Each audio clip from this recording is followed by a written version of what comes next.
የኤርትራ ሰማዕታት ቀን በሀገር ውስጥና በውጭ ሀገር ታስበዋል። በቃ ፕራክቲካሊ የታየ ነገር ነው። ህወሓት እስካለ ድረስ ይሄ ነገር መቀጠሉ አይቀርም። ህወሓትን ለአንዴና ለመጨረሻ ጊዜ በቃ ልንል ይገባል። ኢዜማ በህወሓት ላይ የማያዳግም እርምጃ እንዲወሰድ ጥሪ ያቀረበ። የጋዜጠኞች መብት ተሟጋቹ ድርጅት ሲፒጄ የኢትዮጵያ ባለስልጣናት ጋዜጠኛ ሳልሳዊት ባይነሳኝን በአስቸኳይ ከእስር እንዲለቁ ጠየቀ።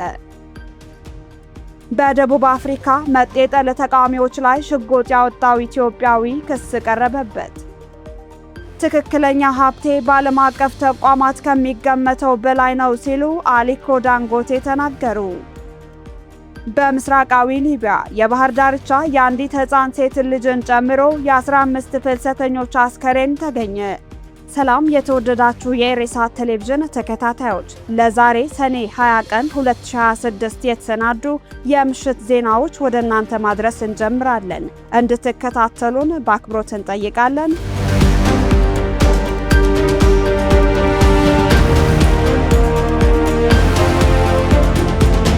የኤርትራ የሰማዕታት ቀን በሀገር ውስጥና በውጭ ሀገር ታስበዋል። በሀገር ውስጥና በውጭ ሀገር የሚኖሩ ኤርትራውያን የሰማዕታት ቀን በክብር አስበው መዋላቸውን ዛሬ ሰኔ 20 ቀን የወጣው መረጃ አመላክቷል። በየዓመቱ ሰኔ 20 ቀን የሚከበረው ይህ ዕለት ለኤርትራ ሕዝብ ትልቅ ኃላፊነትን የሚያሸክምና የሰማዕታት አደራ እንዲተገበር የሚያስታውስ መሆኑን በርካታ መረጃዎች ይጠቅሳሉ። ይሁን እንጂ የህግደፍ ስርዓት በየዓመቱ ሰኔ 20 በሚል ስያሜ ጀግና ሰማዕታትንና ቤተሰቦቻቸውን ለፖለቲካ መሸቀጫነትና ለጥቅሙ እንደሚጠቀምባቸው በርካታ ኤርትራውያን ይገልጻሉ። የሰማዕታት አደራና ቃል ሊረጋገጥ የሚችለው በኤርትራ ፍትህና ሰላም ሲሰፍን፣ ህገ መንግስት በተግባር ላይ ሲውል፣ እንዲሁም የዲሞክራሲያዊ ስርዓትና የህግ የበላይነት ሲረጋገጥ ብቻ መሆኑን ምሁራንና ተቃዋሚዎች ይናገራሉ። ህግደፍ ላለፉት 35 ዓመታት የኤርትራን ህዝብ በስቃይና በውርደት ውስጥ እንዲኖር ማድረጉን የገለጹት የፖለቲካ ተንታኞች ሀገሪቱን በጦርነትና በጦርነት ወሬ አዙሪት ውስጥ ዘፍቆ መቆየቱን ጠቅሰዋል። በመሆኑም ህዝባዊና ብሔራዊ ትግሉን በማፋፋም ቡድኑን ከስልጣን ኮርቻ ማውረድ ለኤርትራ ህዝብ ችግሮች ብቸኛው መፍትሄ መሆኑን ታጋዮችና ተንታኞች በአጽንኦት አሳስበዋል።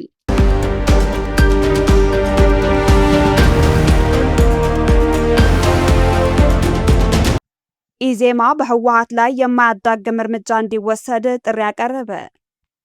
የኢትዮጵያ ዜጎች ለማህበራዊ ፍትህ ኢዜማ መንግስት በህዝባዊ ወያነ ሓርነት ትግራይ ህወሓት ላይ ጠንካራ እርምጃ እንዲወስድና እርምጃው ከተጀመረም ከመንግስት ጎን እንደሚቆም በይፋ አስታወቀ።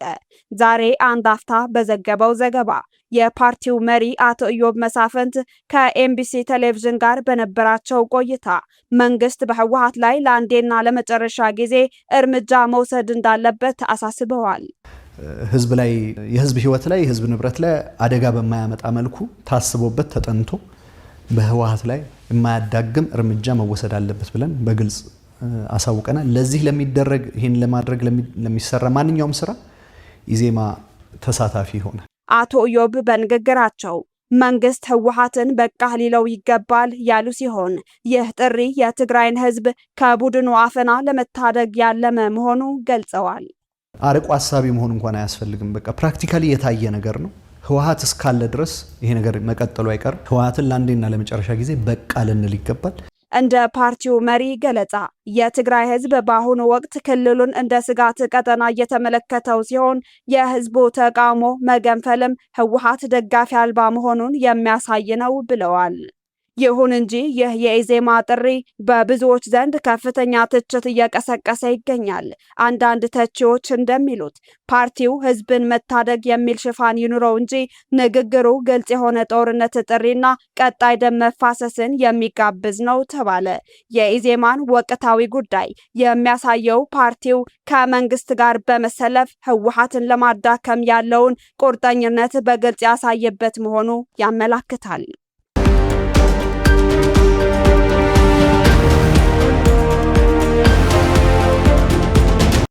የጋዜጠኞች መብት ተሟጋቹ ድርጅት ሲፒጄ የኢትዮጵያ ባለስልጣናት ጋዜጠኛ ሳልሳዊት ባይነሳኝን በአስቸኳይ ከእስር እንዲለቁ ጠየቀ። ጋዜጠኛ ሳልሳዊት ባለፈው ግንቦት 24 ቀን 2018 ዓ.ም ከተከናወነው ምርጫ ማግስት በኦሮሚያ ክልል ስለደረሰው ጥቃት በማህበራዊ መገናኛ ገጾቿ ላይ በመተቸቷ ሰኔ 1 ቀን 2018 ዓ.ም አዲስ አበባ ውስጥ ከሚገኘው መኖሪያ ቤቷ ተወስዳ መታሰሯን ቤተሰቦቿ ገልጸዋል። የሲፒጄ የአፍሪካ ዳይሬክተር አንጄላ ኩዌንታል ጋዜጠኛዋ ያለምንም ክስ ፍርድ ቤት ሳትቀርብ በእስር ላይ እንድትቆይ መደረጉ የሰብአዊ መብት ጥሰት ነው ማለታቸው የፈረንሳይ ዜና አገልግሎት ዘግበዋል። የኢትዮጵያ ባለስልጣናት ጋዜጠኛዋን በአስቸኳይ እንዲፈቱ ወይም ክሷን በግልጽ አሳውቀው ፍርድ ቤት እንዲያቀርቧት ድርጅቱ ጥሪ አቅርበዋል። ቀደም ሲል በመንግስት መገናኛ ብዙሃን ተሰራ የነበረችው ሳልሳዊት በገለልተኛ ማህበራዊ ሚዲያ ላይ የምታቀርበው ትችት ለመታሰሯ ምክንያት ሳይሆን እንዳልቀረ ይታመናል።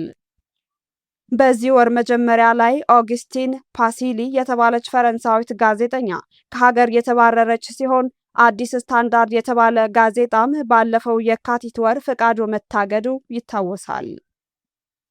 የአዘጋጇና የሌሎችም ጋዜጠኞች እስራቶች በሀገሪቱ የነፃ መገናኛ ብዙሃን ላይ እየተደረገ ያለውን ከፍተኛ ጫና ያሳያል ሲል ሲፒጄ በሪፖርቱ ጨምሮ ገልጸዋል። የኢትዮጵያ መንግስት በጋዜጠኞችና በሚዲያ አካላት እየወሰደው ያለው ጫና እና እርምጃ አገሪቱ ከድጡ ወደ ማጡ እየመራት መሆኑን ምሁራንና ተንታኞች ይገልጻሉ።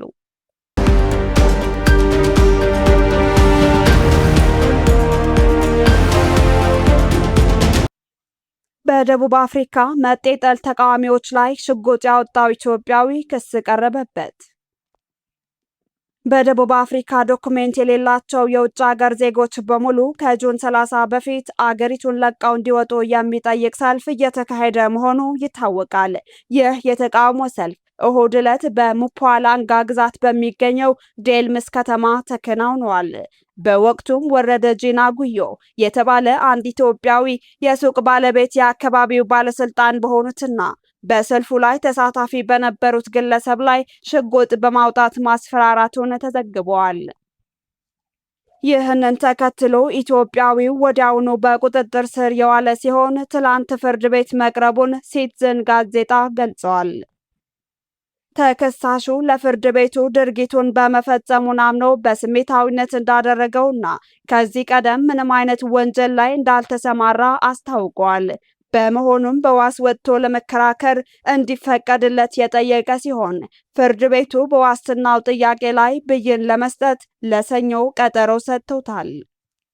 የክሱን ጉዳይ ለማየት ደግሞ መዝገቡን ለጁን 23 እንደቀጠረው ዘገባው አስረድቷል። ይህ በእንዲህ እንዳለ ተቃውሞ ሰልፉን ከሚያስተባብሩት መካከል አንዱ የሆነው አክሽን ኤስኤ የተሰኘው የመጤጠል ድርጅት የኢትዮጵያዊውን ድርጊት አጥብቆ እንደሚቃወም አስታውቋል። የድርጅቱ መሪ የሆኑት ሜሪ ፋዲ ሲናገሩ እንዲህ አይነቱን ድርጊት እንቃወማለን። የውጭ ዜጎች ወደ ሀገራቸው ይሄዱ የምንለው ለዚህ ነው። መንግስት የውጭ ዜጎችን ፍልሰት መቆጣጠር ካለመቻሉም በላይ አሁን ደግሞ የውጭ ዜጎች የመንግስትን ስርዓት መውደቅ እያሳዩን ነው ብለዋል። በሌላ በኩል የአፍሪካ ዲያስፖራ ፎረም ቃል አቀባይ ቦንጋኒ ሞካናንዚ ማንም ሰው ቢሆን በአመፅ፣ በዛቻ፣ በማስፈራራትና በወንጀል ድርጊት ውስጥ ከተገኘ የሚወገዝ ነው። እንዲህ አይነቱ ባህሪ በዲሞክራሲያዊ ማህበረሰብ ውስጥ ተቀባይነት የለውም በማለት ገልጸዋል።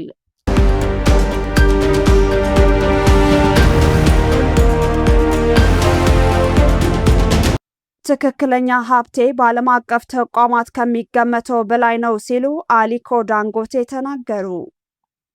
የአፍሪካ ቁጥር 1 ባለሀብት የሆኑት ናይጄሪያዊው አሊኮ ዳንጎቴ ትክክለኛ የሀብት መጠናቸው እንደ ፎርብስ እና ብሉምበርግ ያሉ ዓለም አቀፍ ተቋማት ከሚዘግቡት በላይ ሊሆን እንደሚችል ገለጹ።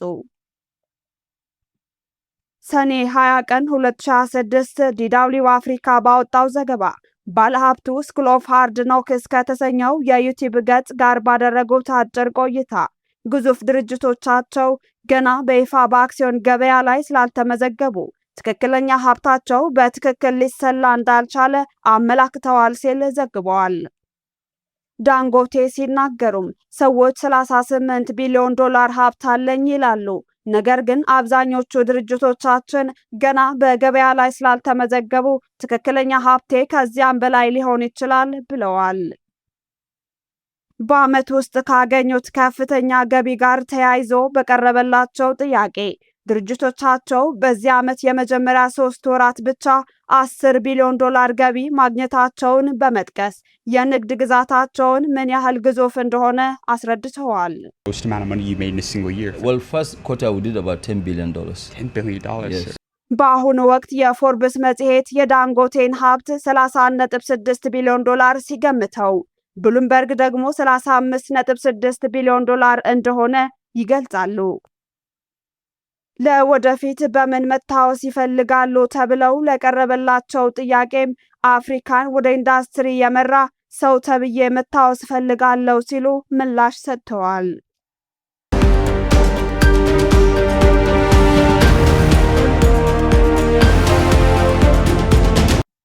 በምስራቃዊ ሊቢያ የባህር ዳርቻ የአንድ ሕፃን ሴት ልጅን ጨምሮ በትንሹ የ15 ፍልሰተኞች አስከሬን ተገኘ።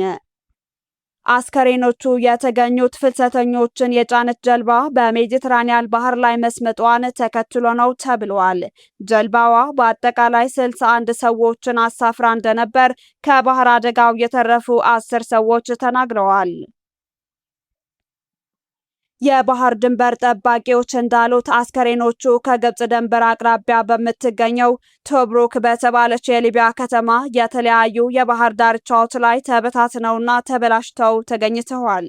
በጀልባዋ ላይ ተሳፍረው የነበሩ በርካታ ሰዎች መሆናቸውን ተከትሎ አሁንም ተጨማሪ አስከሬኖች ሊገኙ እንደሚችሉ ባለስልጣናቱ አስጠንቅቀዋል። የቶብሩክ ቀይ ጨረቃ በፌስቡክ ገጹ ላይ በለቀቃቸው ምስሎች የበጎ ፈቃደኞችን አስከሬኖችን ከአለታማ የባህር ዳርቻዎች በማንሳት በነጭ ፕላስቲክ ከረጢቶች ውስጥ ሲያደርጉ ታይተዋል። በጎሪጎረሲያውያኑ 2011 የሙአመር ጋዳፊ አገዛዝ ከተገረሰሰ ወዲህ ሊቢያ ወደ አውሮፓ ለመሻገር ለሚፈልጉ ፍልሰተኞች ዋነኛ መሸጋገሪያ ሆናለች። በርካታ ፍልሰተኞች በረሃውንና የሜዲትራኒያኑ ባህርን የሚያቋርጡ አደገኛ መንገዶችን በመጠቀም ከጦርነትና ከድህነት ለማምለጥ ሲሞክሩ ቆይተዋል። በርካቶችም ሕይወታቸውን አጥተዋል። ውድ የኢሬሳት ቴሌቪዥን ተከታታዮች ለዛሬ ምሽት የተሰናዱ ዜናዎቻችን አበቃን። ቀጣይ እስከምንገናኝ መልካሙን ተመኘን። ሰላም።